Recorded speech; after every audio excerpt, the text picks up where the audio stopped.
दरगाह हजरत तवक्कल मस्तान शाह रहमतुल्लाह अलैह के मुजावरों के एक वफद ने सदाए इत्तेहाद के बानी मुजाहिद अली बाबा की सरपरस्ती में कर्नाटक रियासती अक़लियती कमीशन के दफ्तर पहुंचकर कमीशन के चेयरमैन अब्दुल अजीम को मुबारकबाद और तहनीयत पेश की।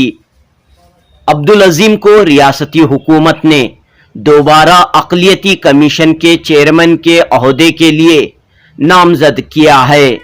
अब्दुल अजीम को मुबारकबाद पेश करने के बाद दरगाह के मुजावर परवेज अहमद ने कहा कि गुज़िश्ता 3 साल तक अक़लियती कमीशन के चेयरमैन के ओहदे पर फायज रहे अब्दुल अजीम ने अक़लियतों की फलाह व बहबूदी के लिए नुमायां खिदमात अंजाम दी हैं।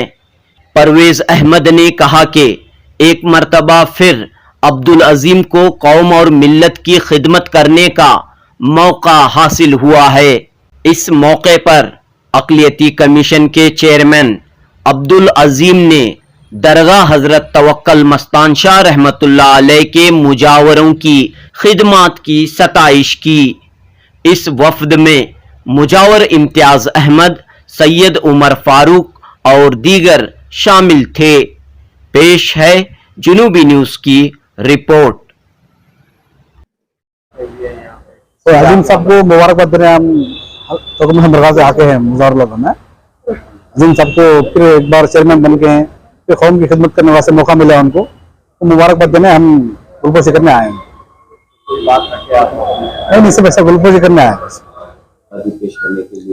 ये हजरत तवक्कल मस्तान शाह सहरवर्दी रहमतुल्लाह अलैह की बारगाह से जो खदीम खिदमत गुजार, अब इनके अब्बा जो है बरसों से रहे, इनके अब्बा रहते हुए कमेटी के साथ में अब्दुल अजीम साहब जो है 2 मरतबा वहाँ पर विजिट किए थे और वहाँ की हालत से वाकिफ थे। तो ये जो मुजावर वहाँ करके वहाँ की जो है ये खुशी के साथ में है कि दोबारा जो है अब्दुल अजीम साहब को जो मुंतखब किया गया, इस वास्ते जो है हमें इनके पास जाकर मुबारकबादी देंगे।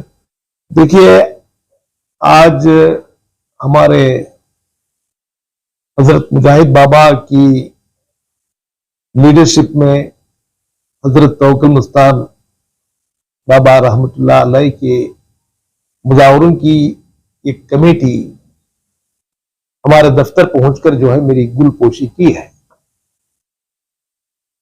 ये गुलपोशी जो हुई है